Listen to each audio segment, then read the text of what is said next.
Ya? Nah, kalau kita sudah kenal Tuhan, dipastikan mati salah satunya Bapak Ibu, binasa diri. Ya, man arafa rabbahu fasadal jasad nih. Nah, siapa yang telah mengenal Tuhannya, dipastikan dirinya itu mati. Ya, dipastikan dirinya itu fana, dipastikan dirinya itu karam. Sebab tidak ada dua wujud dalam hidup ini. Ya. Makanya apabila bertemu dua wujud, mesti mengalah, mesti mati salah satunya. Ketika itu, apabila dirimu telah mati, dirimu telah binasa, maka ketika itulah betul-betul nyata Tuhan itu Bapak Ibu. Nah, kalau dah binasa diri, disitulah nyata Tuhan itu. Nah, apa kata Allah? La ilaha illahu. La ilaha illahuwa. Kullu syai'in halikun illa wajhahu. Tidak ada yang nyata, tidak ada yang wujud, melainkan yang nyata dan wujud itu adalah Dia.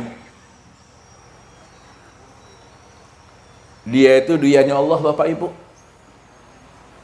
Kullu syai'in, tiap-tiap segala sesuatu dalam bentuk rupa yang berbeda, wujud yang lain, nama yang berbagai-bagai, hakikatnya halikun, hakikatnya tidak pernah ada, hakikatnya tidak pernah wujud. Karena yang sebenar-benar ada dan sebenar-benar wujud, illa wajahahu, itu tiada lain adalah zat semata-mata. Ya. Jadi tidak ada yang wujud, yang nyata melainkan Dia. Disitulah letaknya kita mentauhidkan dan memurnikan akan keesaan wujudnya Allah. Ini yang diungkapkan Allah dalam surat Al-Ikhlas. Qul huwallahu ahad nih.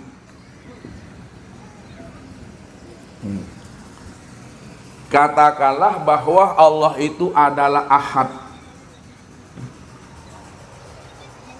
Ahad itu maknanya adalah esa. Esa itu maknanya satu. Satu itu maknanya adalah tunggal. Tunggal itu maknanya tiada berbilang. Tiada berbilang itu maknanya hanya Dia satu-satunya.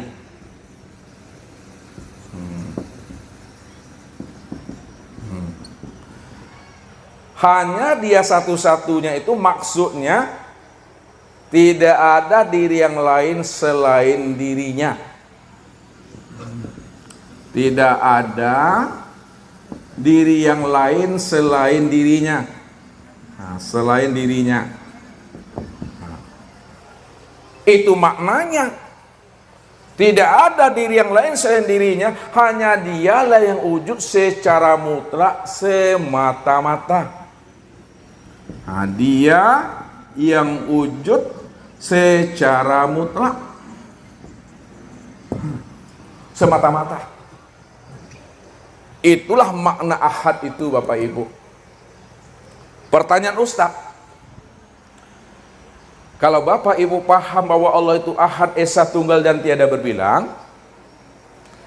adakah yang wujud selain Allah? Tidak. Adakah Bapak Ibu selain Allah? Kalau tidak ada yang wujud selain Allah dan tidak ada diri Bapak Ibu selain Allah, lalu siapa? diri Bapak Ibu ini yang sebenarnya? Hah? Maka diri Bapak Ibu yang sebenarnya, inilah yang disebut namanya wujudullah. Ini yang disebut namanya ainullah. Itu yang disebut namanya hakikatullah. Nah, kenapa Bapak Ibu dikatakan namanya wujudullah, ainullah, hakikatullah? Karena tidak ada diri yang lain selain daripada dirinya. Maka sejak mula adanya Bapak Ibu, diri Bapak Ibu tidak pernah ada. Kapan diri Bapak Ibu tidak pernah ada? Sejak Allah itu wujud. Sejak Allah itu nyata. Sejak Allah itu menamai dirinya wal awalu wal akhiru wal zahir wal batin. Sejak itulah alam dan diri Bapak Ibu tidak pernah ada. Karena alam dan diri Bapak Ibu tidak pernah ada, maka secara makna hakikat, lihat, makna secara hakikat dalam penyampaiannya disebut namanya wujudullah. Dalam penyampaiannya disebut namanya ainullah. Dalam penyampaian disebut namanya hakikatullah.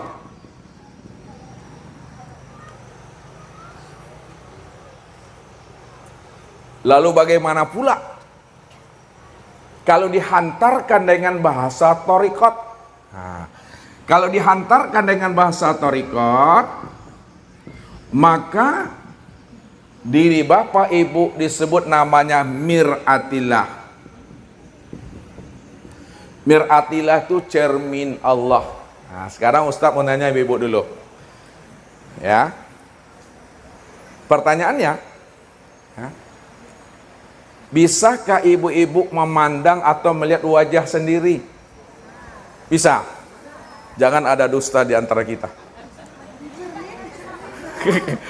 Duduk sekarang ini, bisakah ibu-ibu melihat wajah sendiri pada sekarang ini? Tidak. Lalu bagaimana caranya ibu-ibu bisa melihat wajah sendiri? Butuh cermin.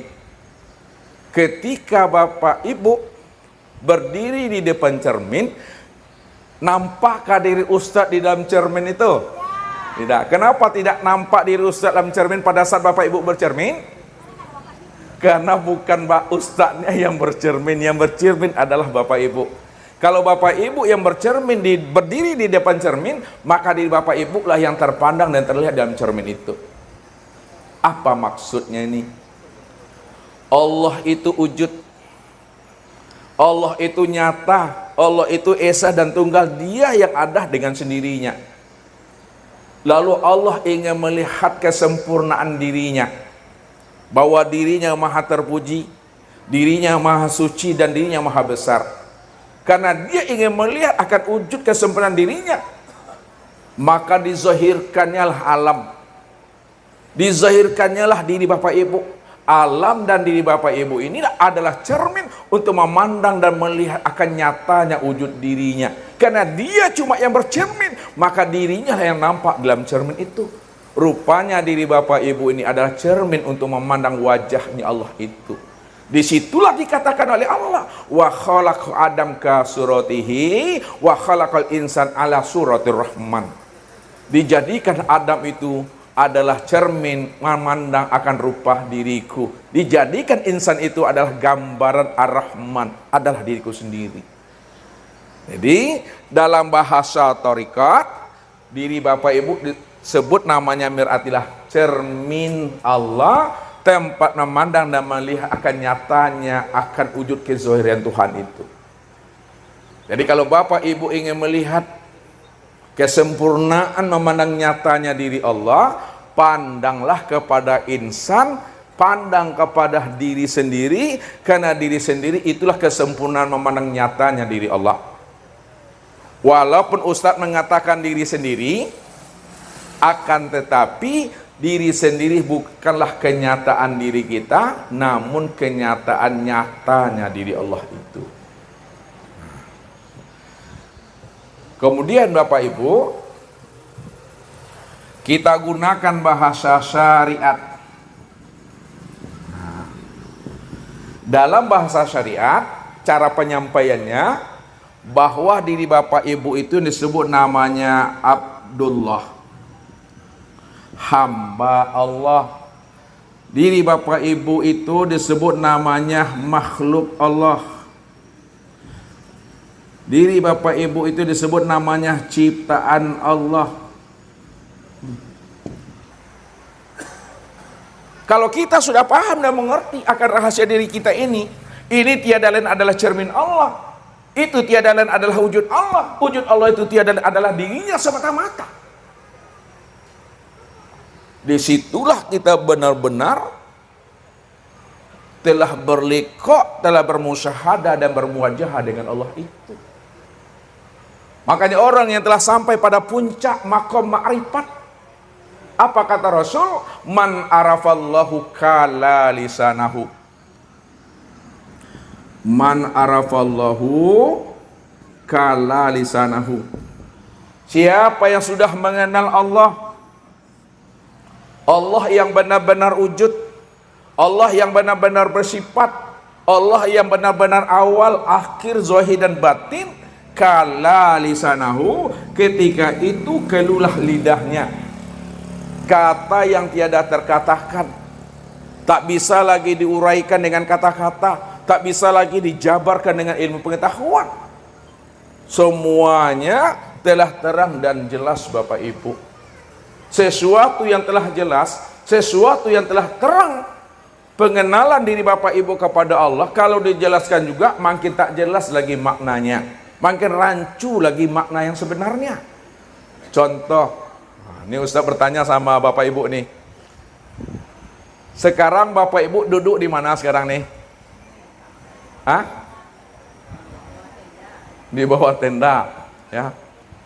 Anggaplah ini aula, haul, ya, lapangan.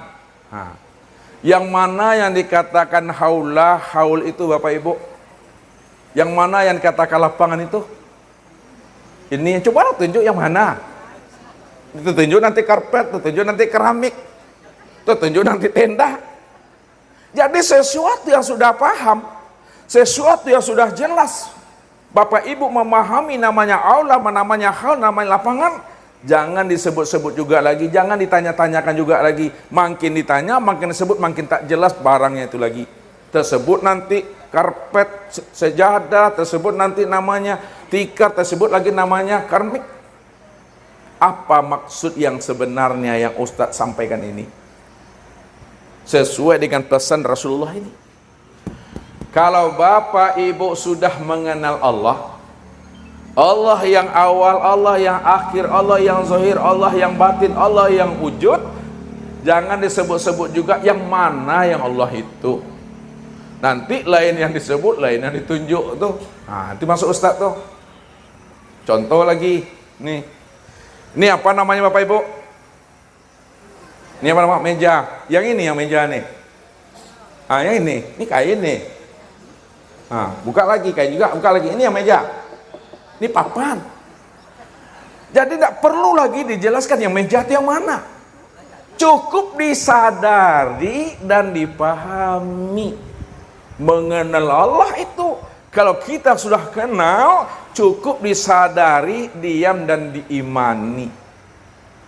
Itulah makna kala lisanahu itu yang sesungguhnya. Maka rahasiakanlah diri Allah itu pada diri masing-masing. Jadi yang hakikat letakkan di dalam, ya, yang syariat letakkan di luar. Sama Ustadz pakai baju, Bapak Ibu pakai baju, yang rancak di luar, yang jahitannya itu di dalam. Sekiranya Bapak Ibu pakai baju dan celana, yang dalam dikeluarkan, yang keluar ke dalam, kan apa bentuknya tuh? Menjadi Superman nanti. Spiderman tuh. Tuh. Jadi harus bijaksana kita menempatkan sesuatu itu. Inilah yang dimaksudkan oleh para ulama itu, oleh orang arifin. Ma yahruju baina syafatain ilal isyarati wal iktibar. Apa yang keluar dari dua bibir ini hanyalah menunjukkan isyarat dan iktibar saja. Akan tetapi pahamilah makna yang tersirat di balik ujung kata itu. Pahami makna yang tersirat di balik kalimat itu yang sebenar-benarnya. Makanya mengambilnya itu dengan rasa, dengan zauk, supaya kita bisa paham dan mengerti. Nah, nih Bapak Ibu. Jadi apabila telah binasa diri kita tidak lagi wujud. Nih, diri kita ini tidak lagi wujud. Diri kita ini tidak lagi sama. Diri kita ini tidak lagi basar. Diri kita ini tidak lagi kalam. Diri kita ini tidak lagi ilmu. Diri kita ini tidak lagi kudrat. Diri kita ini tidak ada iradat. Dan diri kita ini tidak lagi hayat. Benar-benar diri kita itu tiada. Tuli, buta, bisu, lemah, papah, bodoh, dan mati. Tak ada diri kita lagi di situ. Udah fana wujud kita ke dalam wujudnya Allah. Sudah fana sifat kita dalam sifatnya Allah. Maka ketika itu nyatalah Tuhan itu senyata-nyatanya. Kalaulah alam ini nyata dalam pandangan mata, maka Allah lebih nyata lagi dibandingkan nyatanya alam ini dalam pandangan mata. Oleh karena itu, pandang Allahnya apa yang dilihat oleh mata, dan jangan memandang apa yang dipandang oleh mata. Ini agak tinggi sedikit ya. Pandang Allahnya apa yang dilihat oleh mata, dan jangan memandang apa yang dipandang oleh mata. Kalau kita memandang apa yang dipandang oleh mata, maka yang nampak adalah ayah, ibu, suami, istri, anak, cucu, dan menantu, sahabat, teman, dan jemaah. Akan tetapi apabila kita memandang Allahnya apa nilai oleh mata, ketika itu nyatalah Allah itu yang benar-benar wujud. Benarlah Allah itu yang benar-benar ahad. Maka siapa yang tidak mampu memandang Allah apa yang dilihat oleh mata, maka itulah pandangan yang berdosa, Bapak Ibu. Pandangan yang tidak bernilai ibadah dalam bahasa syariatnya. Pandangan yang tidak membawa hikmah dan faedah. Apa kata Rasul? Man nazaro ila say'in malam yarallaha fihi fahuwa batil. Barang siapa yang bisa memandang kepada sesuatu, dipandangnya ayahnya, dipandangnya ibunya, dipandangnya istrinya, dipandangnya suami, anak, cucu, menantunya, lalu dia tidak mampu memandang Allahnya, itulah pandangan yang berdosa itu. Kalaulah pandangan kita berdosa, maka ketika itulah Bapak Ibu, kita ini disebut namanya telah bernajis batin yang sebenarnya. Apa kata Allah? Innamal musyrikuna najasun. Sesungguhnya orang musyrik itu orang yang tidak mengenal Allah, orang yang tidak memandang Allah, maka itulah yang najis itu.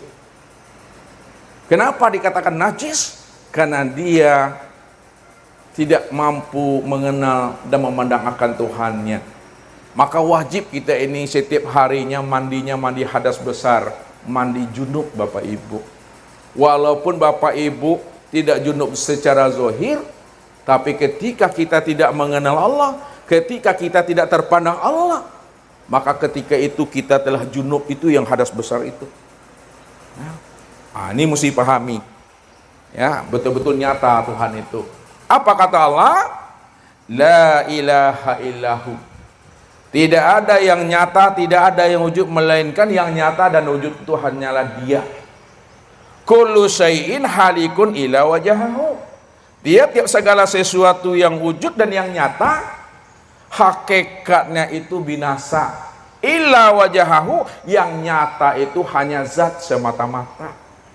Ini yang mesti kita nafikan dan kita isbatkan ketika Bapak Ibu membaca kulimah tauhid la ilaha illallah. Lihat.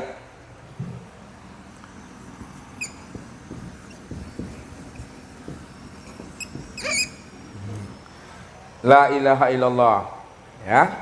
Apa artinya tuh Bapak Ibu? Arti la ilaha illallah apa? Tidak ada. Itu terjemah ya. Itu arti namanya. Kalau maknanya apa?